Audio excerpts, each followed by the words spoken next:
is from 2022, 23, and a little bit of 24 as to how many of these tax credits have been handed out and how many have been used. But we still don't know on the books, and I would ask Revenue and the Department of Commerce to get us how many outstanding credits there are, especially with the HPIP program, because legislative post-audit stated from 2018 to 2020, $3 billion of those tax credits were handed out just for HPIP alone. So I'd like to know how many's on the books and how many could be requested. And John will email out the rest of the data to the committee. Senator Schallenberger. Thank you. You know, I was thinking about that very same thing last night, and I know I'm a banker by profession. I think I've got a banker in the room back there.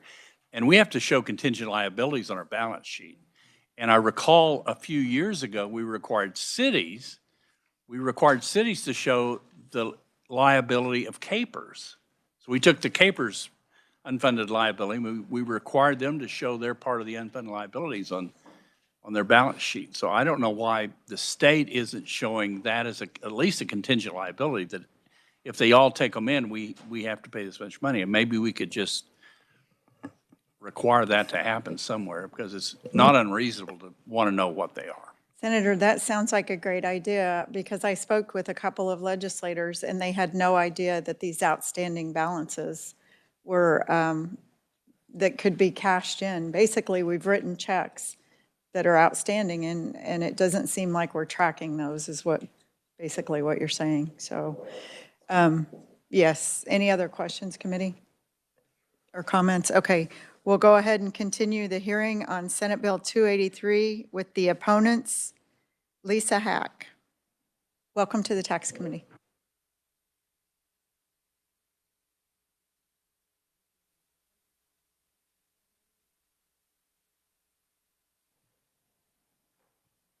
It's red. Is that better? Okay.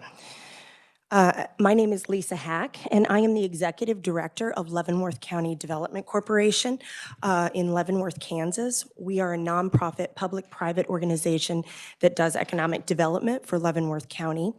As part of our work, we work with existing companies to help them overcome barriers to growth. And some of these programs have been very key in these expansion programs. In the last decade, 12 companies have utilized these programs and earned tax credits and tax exemptions. And in return, those companies have created 339 new jobs and invested over $102 million in Leavenworth County in the past decade. Of those 12 companies, 11 are still existing in operation. Great Western Manufacturing, established in 1858, is the oldest manufacturer in the state of Kansas. Cereal Ingredients, now CI Foods, came to us in 2004, started with 35 employees and have grown to over 200. And then finally, Zephyr Products, I just want to mention, they established in Leavenworth in 1979, and they recently doubled their footprint and moved their Missouri operations over to the Kansas site in Leavenworth. I just want to say the impact of these staple businesses have been so important in Leavenworth County, given the fact that we have a lot of entities in our community that are have tax exemption status, and so we need to make sure that we are remaining competitive so that we can balance and attract some more of these kinds of businesses. I also want to mention some of our new companies, just two of them, Hills Pet Nutrition and DSM Firmenich. Hills is now in operation and DSM is just about finished. And together, those two companies are investing over $500 million in our community. So those are really crucial. I just want to say that HPIP and PEAK have been very critical in ensuring that our state remains attractive to both new and existing companies. And I urge this committee to reject this proposal and instead focus on strengthening these programs and fostering economic growth, job creation, and business expansion across Kansas. And I appreciate that you give me this opportunity and consideration today. One thing I just want to mention, one of my colleagues was not able to come today. He was here yesterday, so I ask you to just please reference his testimony. That was Steve Kelly from Lawrence and Douglas County. Thank you so much. Thank you, Lisa, and thank you for coming back. Committee, any questions? Senator Owen. Thank you, Madam Chair. And Lisa, I just wanted to, you specifically mentioned Zephyr Products, and it's important for the committee to know they are a huge second chance employer too. Yes. Some of the companies in and around Leavenworth and Lansing do a phenomenal job in helping people reintegrate after their time in prison is over. And Zephyr absolutely deserves to be called out and commended for their work in that area. Thank you for that. Senator Klemp. Thank you, Madam Chair. And Ms. Hack, thank you for coming and testifying today. And Senator Owen stole a little of my thunder, but that's okay. It's well said. Thank you, sir. And I just want to say I appreciate you coming here and taking time and speaking on behalf of Leavenworth County. Thank you. Thank you. Thank you. And Lisa, I would ask the question, and I know I got chastised a little bit yesterday by one of the conferees for asking you tax cuts versus these programs. And not you personally, but another conferee. And I think that's a fair question here. Where this bill would lower state income taxes for everyone versus a few businesses getting select tax credits. I would say the impact of attracting more will add to the tax base. So I think that I'm not absolutely sure, but I just would say that the impact of removing these would remove some of our attraction ability, our competitiveness, and our ability to add to the tax base. Thank you. Okay, thank you. Next, Steve Kelly's not here today, so please refer to his written testimony. Tony Kurish, welcome to the Tax Committee. Thank you, Madam Chair, Senate Tax Committee. My name is Tony Kresnik. I'm a Kansas resident, been my whole life. I'm the owner of Flint Hills Holdings Group, Kennedy Glass. I'm the member of the Kansas Chamber of Commerce Manufacturing Board 2024 Leadership Kansas class. But today I'm here to testify on behalf of the Kansas Housing Association. I will be brief, but the Kansas Housing Association represents over 67 organizations, varying from lending organizations, construction companies, and industry experts dedicated to developing affordable housing. We were adamantly opposed to this bill. Real quick, it was brought up yesterday, how did we get here? In 1986, during the Tax Reform Act, Ronald Reagan created the Low-Income Housing Tax Credit Program. It has incredible bipartisan support to this day and represents over 90% of all affordable housing that has been developed since the inception of the program. For the state of Kansas in 2022, we had bipartisan support to create a state affordable housing tax credit program, as we realized that rural counties alone were short about 5,000 units a year, including MSAs. That number is closer to $10,000 statewide. In 2022, we were only developing 462 apartments per year. Without the credit, with inflation and interest rates alone, without that program, we would have developed 40% less.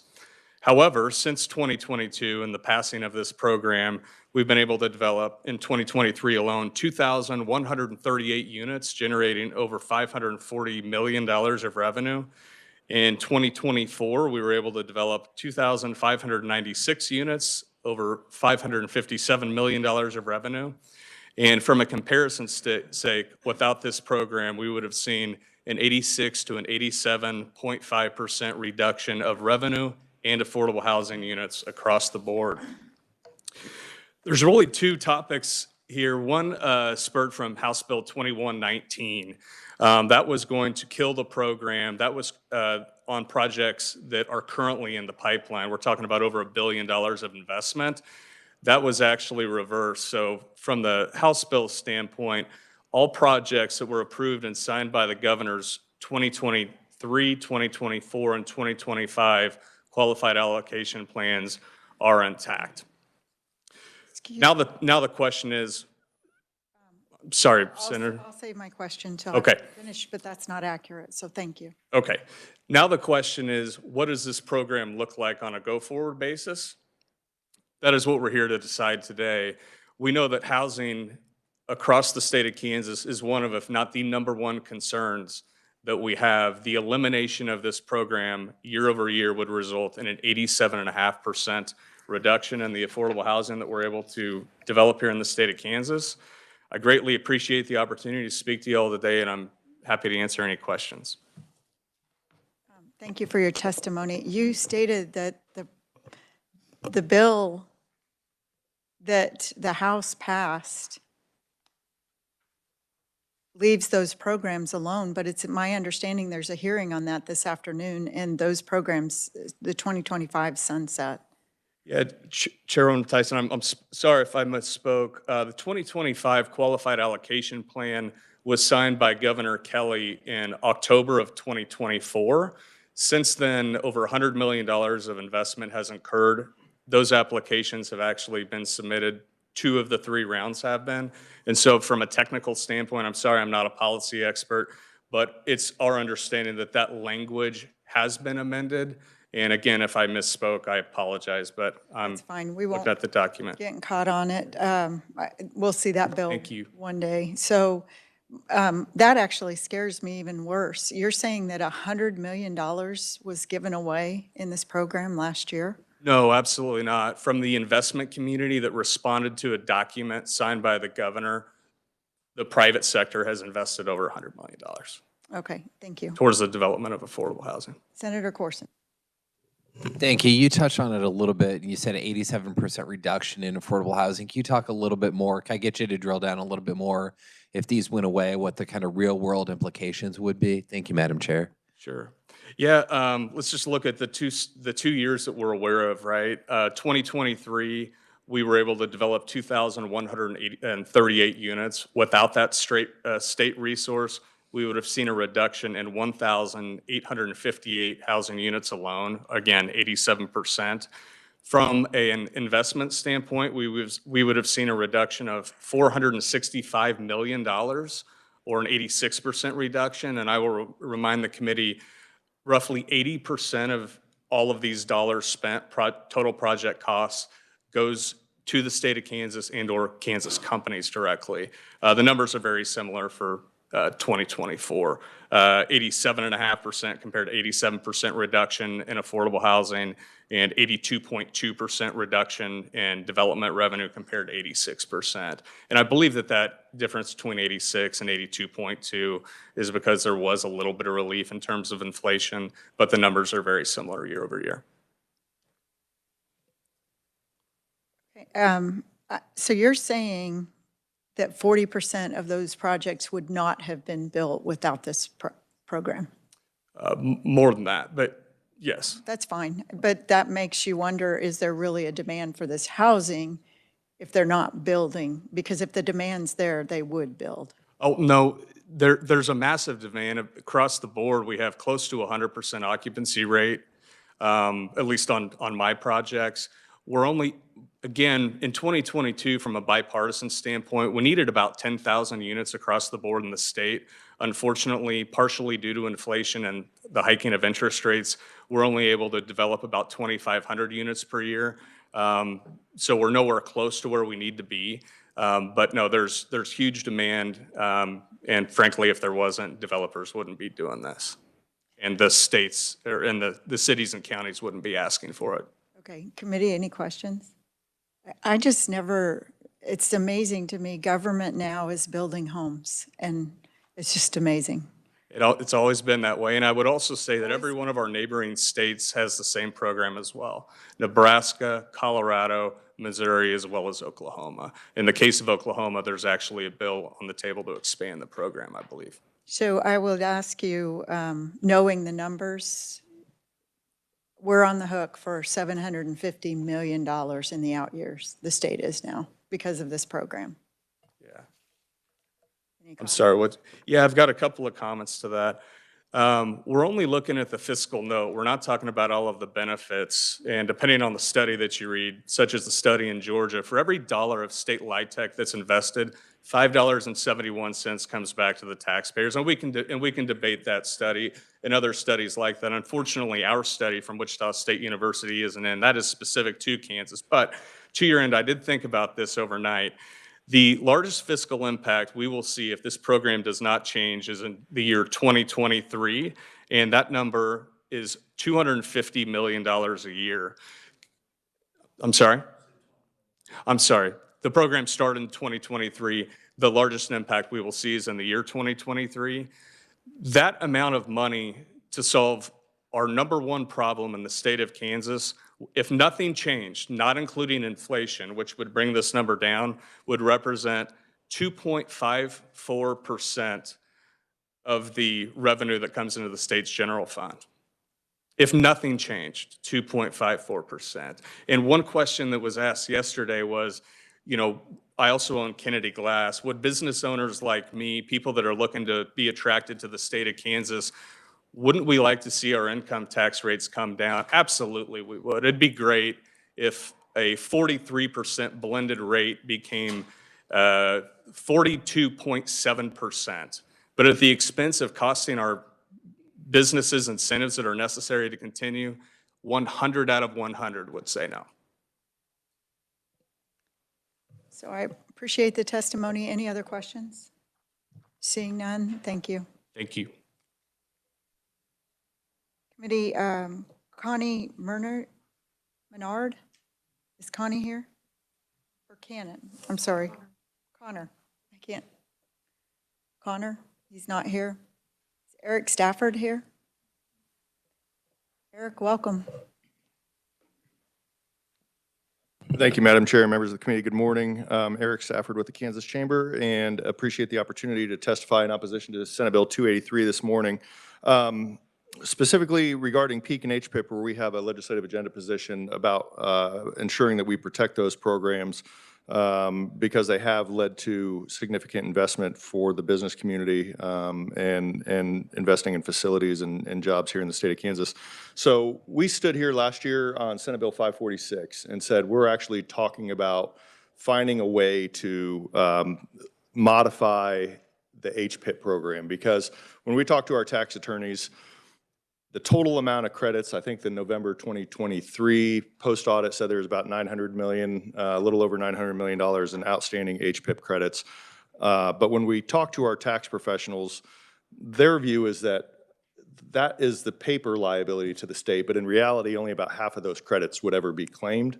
And so we started asking to get on the phone with our members to see, can we capture the amount, the $450 million of HPIP credits that won't ever really be claimed, to use that for corporate relief. So we had a call this past summer. They gave me the questions to ask. We reached out to the Department of Revenue. They said that's a Department of Commerce question. Department of Commerce said that's a Department of Revenue question. And then ended up having another conversation with Department of Revenue. And ultimately what it came down to is that information is not being tracked. There's no way to tell the data of unused, how to see where that unused credit comes. Not necessarily a fault of Department of Revenue, but every year fluctuates whether the business has tax liability or not, and whether those credits would be claimed over the 16-year period for the HPIP program. And so we kind of hit a roadblock. And when we hit that roadblock, while the programs are good, it doesn't mean that we can't find ways to reform them. If there are ways that we need to tighten up PEAK and HPIP, then we would be happy to be a partner and work with you on reforming those programs to tighten them up. But overall, entirely eliminating them is the wrong direction. I was doing some research yesterday in the first part of the hearing and found a organization, C2ER, and it's basically a database of state business incentives. And you'll notice Kansas is one of the highest ones. We have 71 programs. Florida has 40, Indiana has 31. Tennessee and North Carolina that I've talked about and other hearings have 28. North Carolina has 33. So we do have a lot of tax credits on the books and tax incentives on the books. Some of them are not very heavily utilized, which I think are also included in this bill. So I think overall, if we're wanting to lower rates, then I think there are some targeted programs that we could look to repeal that aren't utilized as frequently as HPIP and PEAK, because those are really our two most effective programs. And I think that is a broader discussion. I think the broader discussion too comes down to sales tax exemptions. I think there's some that we could look at there to look to eliminate, to broaden the base and lower rates.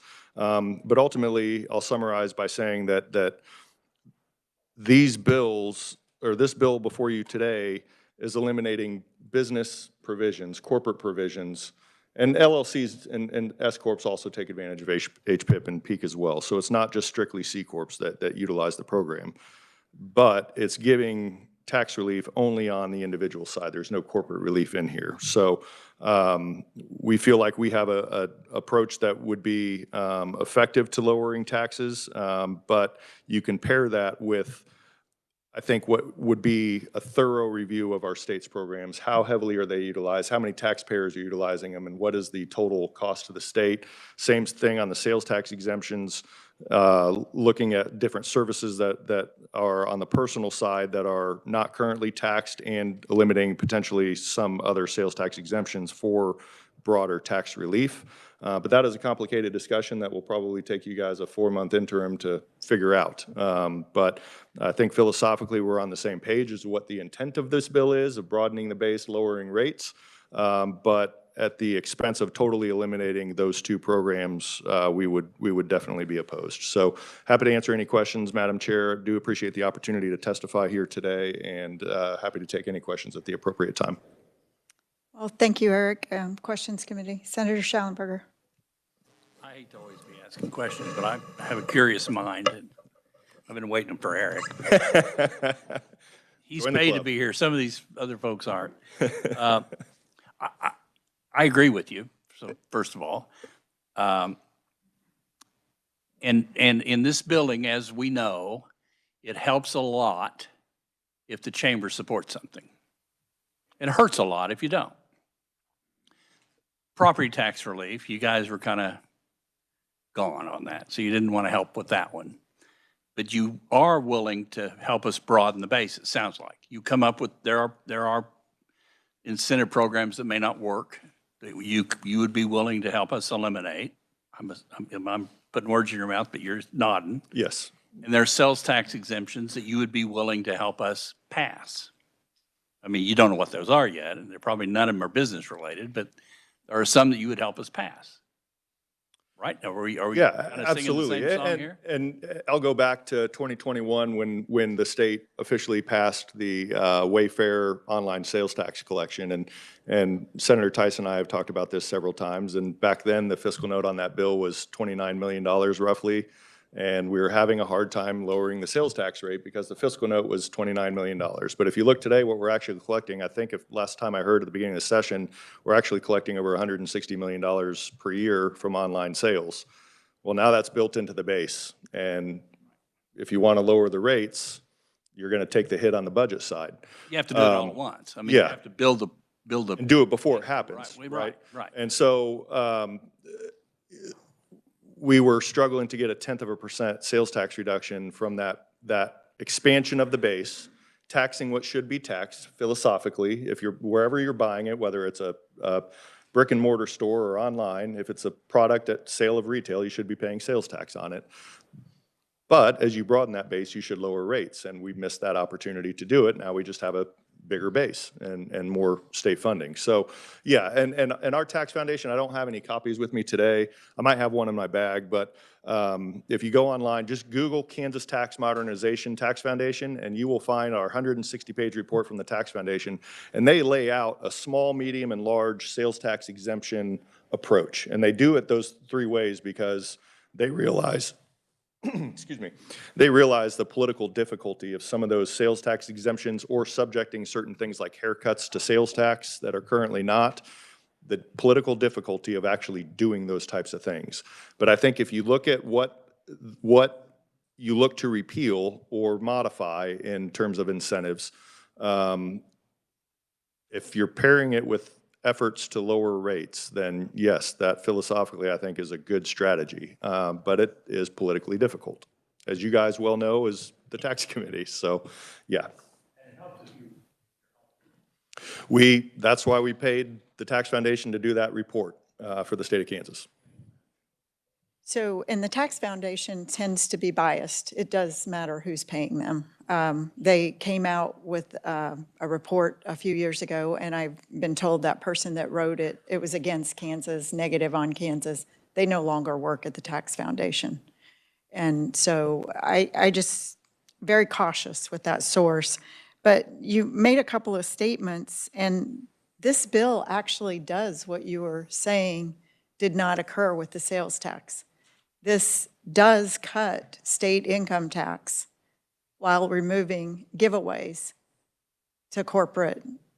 And when you were in I don't my like that term, office, Senator. Giveaways isn't right because it's gaining the credit for the actual investment made. If you have $100 million of HPIP credits on the books, that means there's been $1 billion of investment in the state of Kansas. So it's not a giveaway. It's not like it's just free money being thrown out to people. by There are investments coming and jobs being post-audit's tied to it.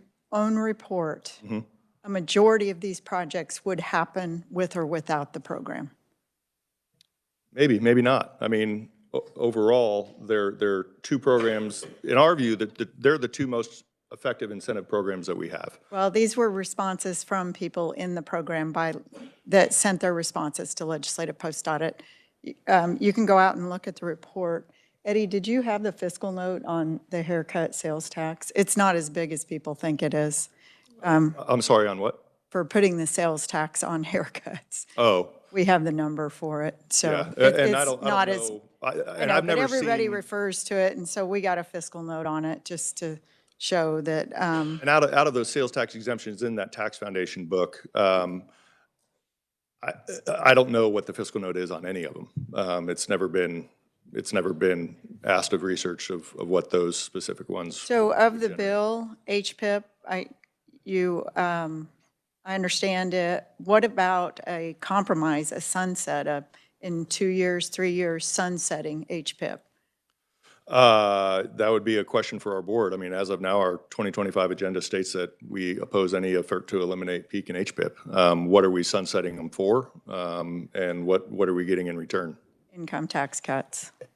So that's what we were getting. You testified against the bill last year when it was. We were neutral last year. Oh, that's right. I apologize. But was corporate you did not want the bill to move forward. But that's why we wanted a study. And it wasn't anything to create confusion. I truly am trying to find out how do we capture half of that revenue that is on paper but will never be realized by the state. But again, that comes down to the question, how can we modify the HPIP program or PEAP program to get that information and utilize those unused credits for tax relief instead of just repealing them altogether? Yeah, I'm not sure. And again, it's going to different. Every tax year is going to be different for each individual company. So it's no light task to ask to find a way to do that. I am fully acknowledging that. But we hit the roadblock with what we thought could potentially be a possible solution to provide tax relief based on what we were trying to do. For this, what about the other programs that are in this bill? You've only spoke to HPIP and PEAK. Correct. What about the low income tax, the credit, income tax, the housing credit and the Those are the two others? that we have a position on our legislative agenda on. You do, the housing? The PEAK and HPIP are the only ones we have a You don't position have a on. position on the rest of them? Do not. You would be fine if we pulled HPIP and PEAK out of the bill and move forward? Yeah, we don't have a position right now. Okay. Any other questions, committee? Seeing none, thank you, Eric. Thank you. Committee, I'll draw your attention to written opponent testimony. Neutral, Spencer Duncan. Chair, unless you have questions for me, for the sake of time, I think I'll have to do. You might eligible Thank you, Spencer. Appreciate it. Unless somebody has a question for him, I appreciate it. So any other proponents? Any opponents? Any neutral? We'll close the hearing on Senate Bill 283 and open the hearing on Senate Bill 280.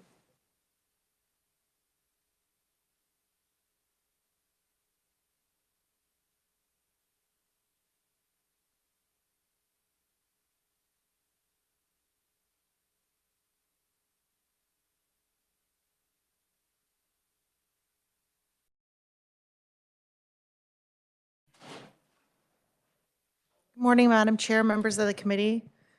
Senate Bill number 280 relates to property tax and would require on and after January 1st of 2026, it would require elector approval for any taxing entity to increase its total amount of property tax to be levied by more than the annual rate of inflation. The bill would provide that each year, the approval by a majority of the qualified electors of the taxing entity voting at an election shall be required for the governing body to increase its total amount of property tax to be levied by more than the annual rate of inflation as reflected by the Consumer Price Index for all urban consumers, as reported by the Bureau of Labor Statistics. The bill would exclude increased property taxes that's attributable to new construction. And the requirement of the bill would not, the new provision requiring elections would not apply to the statutorily prescribed mill levies of KSA 725142, which is the 20 mil statewide school levy, 76-6B01, which is the 1 mil for the Kansas Educational Building Fund, and 76-6B04, which is the half mil state institutions building fund levy. And the bill would take effect from and after publication in the statute book. And I'd be happy to stand for questions. Thank you. Committee, any questions? Senator Peck. Thank you, Madam Chairman. Just briefly on the election portion of it, the 10-120, is that would be just whenever the taxing entity decided to hold an election? Could they do it at the primary, which we have every year? If I recall correctly, I don't have it in front of me. If I recall correctly, that reference is to, I believe, a provision in the general bond law. And so I think it does leave it up to the governing body. There are notice provisions there, though, that certain kinds of notice need to be provided in advance. Okay. Thank you, Madam Chairman. Thank you. Committee, I'm going to take a point of personal privilege.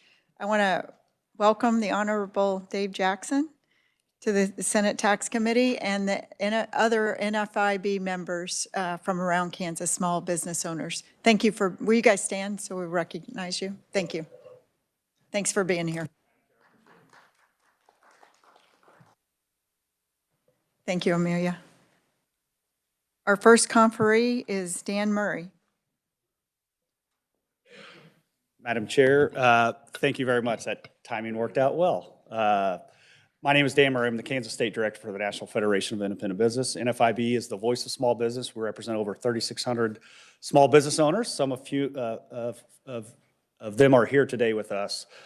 We are in support of this bill, and I'll keep my comments brief and relatively generic. I wasn't sure if I'd be here in time to present on this bill, but we do appreciate the opportunity to testify in support of this bill. Again, I think our membership, we had a ballot out this off season heading into this session and asked our members what they thought about property taxes. And over nearly 90% said we needed to do something on property taxes. I think everyone on this committee that ran for election this year knows if you went to the door, the first, second, and third issue that you heard about was property taxes. And so we think this does a little something in that way. And we've been supportive of most of the measures that have come this year regarding curtailing, decreasing, and putting some sort of measure of restraint on property taxes here in Kansas. So with that, Madam Chair, I'll close and answer any questions. Well, thank you, Dan. Committee, any questions? Thank you very much. Senator Peck. Never lets me off. Absolutely. I could not stand to see you not have a question. Just real quick, you said you support the legislation as is. I think we could make it better if we set a cap set a cap. So it could be inflation rate, the cap or inflation rate, whichever is lower. thoughts on that briefly? Madam Chair, Senator, agree. In fact, yesterday there was a hearing on a House version of a bill which we supported that has a kind of a measure there, the local municipality index portion of it that's tied to that in terms of a carrot and a stick and allowing some sort of cap, and that cap's maybe not the right word, but it puts in a trigger, so to speak, that provides for that. So I would welcome amendments for sure. Okay, thank you. Thank you, Madam Chairman.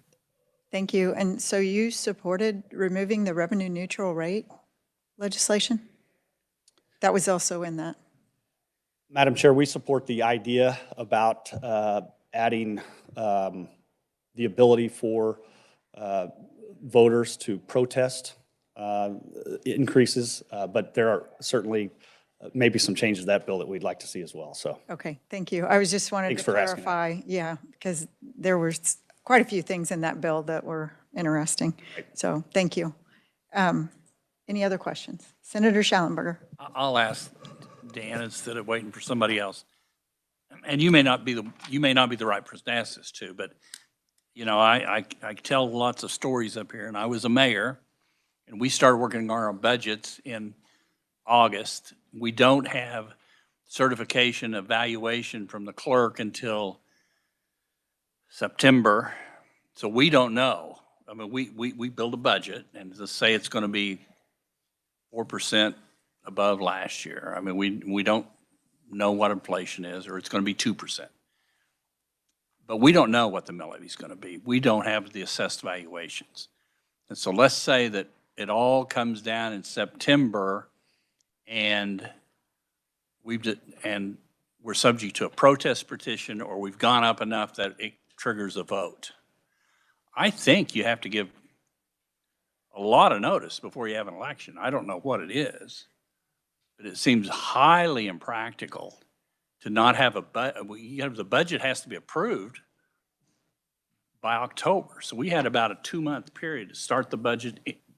And if you go through the revenue neutral rate stuff, as you know, you're right up against the end. I guess just from a practical point of view, I don't know how all this would work. I don't disagree with any of it. I just wonder if we can turn the clock back somehow. Madam Chair, Senator, you're exactly right. I don't know exactly the mechanisms. In fact, I told our NFIB members here today, often they should be the ones up here testifying because they know what it means to run a business probably more intimately than I do. And similarly, I've not been a mayor. I've not worked on a city council, so I don't know the timing and mechanisms that are impeded, but certainly it's something that if this bill isn't perfect in that sense, there could be some adjustments that would be made.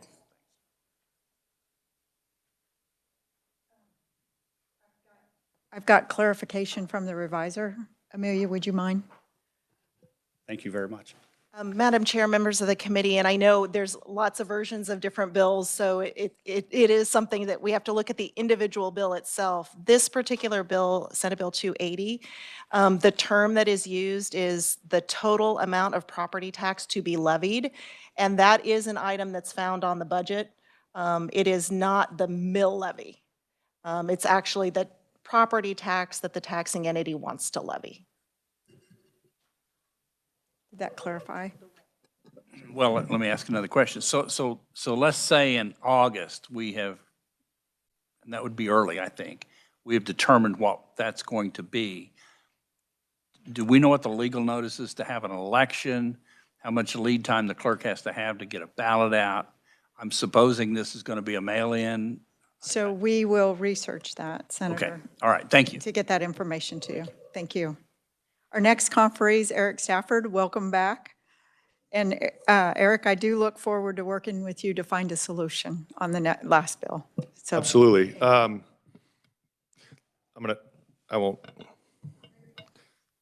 talk to you offline about that. I'm going to invite you this summer to talk to our tax group. We're gonna have a conversation. Sorry, I'm on the wrong testimony. Apologize.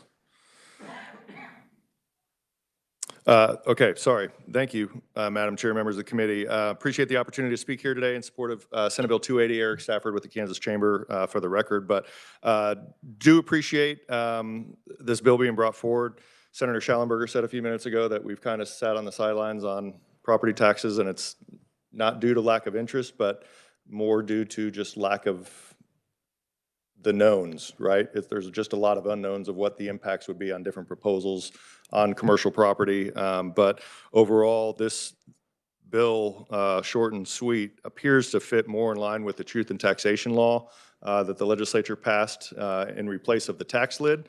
From what we've heard from our members, that has been working well, but again, giving people the vote and the ability to determine whether and how much they want to be taxed on their property taxes in excess of inflation, we believe is good, and appreciate your support on this bill. So happy to answer any questions today. Thank you. Any questions? Senator Corson. Thank you. I maybe should have asked this to Amelia, and I apologize if it's more of an Amelia question. But so under this, if this were to pass and become law, then would local government units of government be having both a revenue neutral rate hearing and an election if they wanted to collect more? How would that work? Just the mechanics of it. And I apologize. The mechanics, if they stay revenue neutral, they would have to have the hearing. If they stayed neutral, then they would not have this election. If they exceeded CPI index, then they would have to have this election also. So they'd have both the hearing and the election, right? If they are trying to If they raise want to exceed it. taxes above CPI Okay, they index. want to exceed it. Okay, thank you. Because revenue neutral hearing, there's no inflationary Right. provision. So any dollar above neutral, there has to be that the revenue neutral hearing, right? But this is the inflation factor. That's helpful. Thank you, Madam Chair. Committee, any other questions? Thank you. Thank you. Our next conferee is Dave Trobert. Welcome via WebEx. Thank you, Madam Chair, members of the committee. I'm Dave Trobert, CEO of Kansas Policy Institute. We support Senate Bill 280 because property taxes are just out of control in Kansas. And frankly, that won't change unless the legislature takes bold action to protect taxpayers. Since 1997, property taxes statewide are about 2.5 times the increase or the combined increase of inflation and population. But it's much worse in other places. For example, and this is all Department of Revenue data, Leavenworth County taxes for schools and local government is up 412%. Inflation was 85. Riley County, 390. There's a number of other counties that are well above 300%. We've also discovered that some of these tax increases have been used to increase bank balances. Research we released last week found over $5 billion in cash reserves just among the 35 largest counties and the 25 largest cities. So with schools and everything else in there, we could easily be seeing the total exceeding $10 billion. Now, granted, some reserves are needed, and some of that money is set aside for debt, legally restricted, but these reserves are excessive. And the good news is it can be used at least as one-time or two-time options to help bring down spending. Now, while we support Senate Bill 280, we would like to see two adjustments made to it. First of all, we would like to see no exceptions for new construction because there are a lot of opportunities to operate more efficiently, and we stand ready to help at no charge with any taxing authority that would like assistance.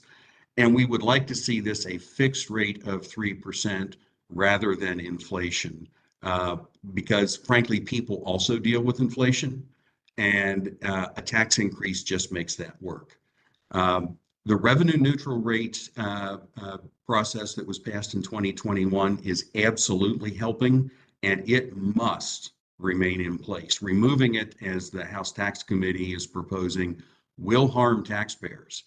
We've seen that in the past. Over half of the state's roughly 4,000 taxing authorities hold to revenue neutral every year. That did not happen before revenue neutral. But there's more that needs to be done really to rein in the unnecessary property tax. So, we ran a public opinion poll on this back in December, asked this specific question.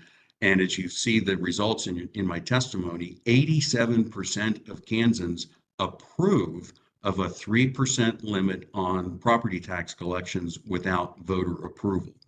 I know that there's objections coming on the basis of local control, but isn't letting voters decide the ultimate in local control?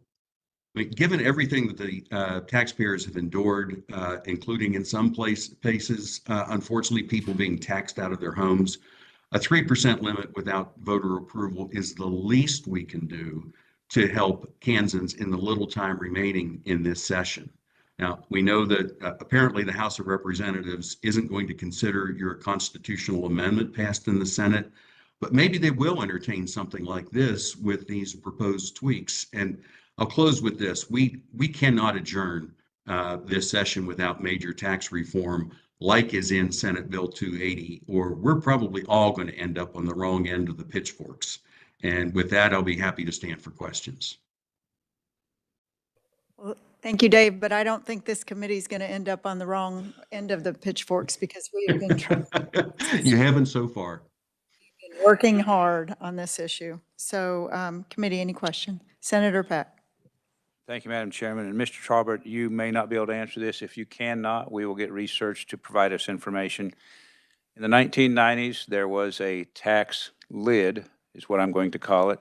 It expired in 1999.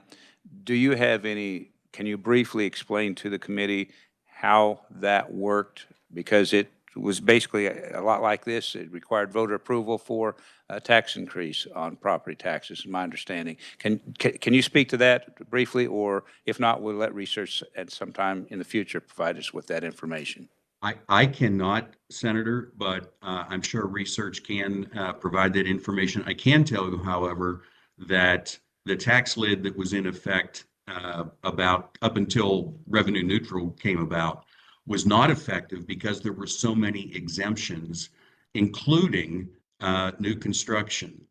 There was an exemption added yesterday in the House bill for debt-related spending, and that just opens the door. You cannot, lids don't work if you poke them full of holes. There needs to be and that's what we did with revenue neutral. And frankly, that's one of the things that has resulted in the Kansas revenue neutral proposal being called the gold standard of property tax protection across the country. So lids only work if they're absolute lids and not full of holes. Senator Klemp. Thank you, Madam Chair. And thank you, Dave. I have a quick question for you. So you had talked about local control. I wouldn't mind you expanding a little bit on that topic. Some of the things that when we look at this, you made the comment that 87% of the folks want a 3%, are supportive of a 3% cap. We do have that exact language, very simple language that's sitting in the House at this point in time.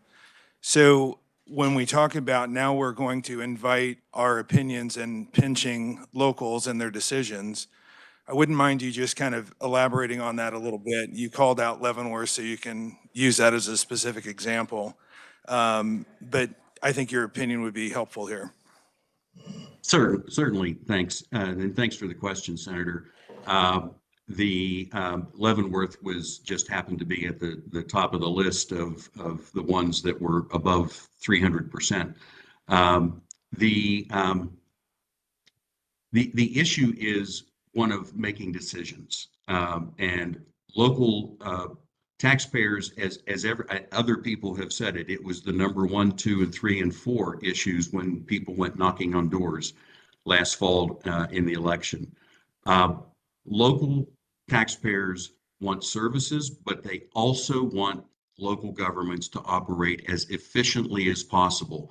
It's not cutting a service, it's offering the service at the best possible price. And frankly, if those serious DOGE-like efforts have not taken place, and it doesn't matter whether it's a private company or a government entity, there will be lots of opportunities to reduce costs. So the ultimate is, if taxpayers say they want 87% want this, that's a strong indication of what they expect their local officials to do.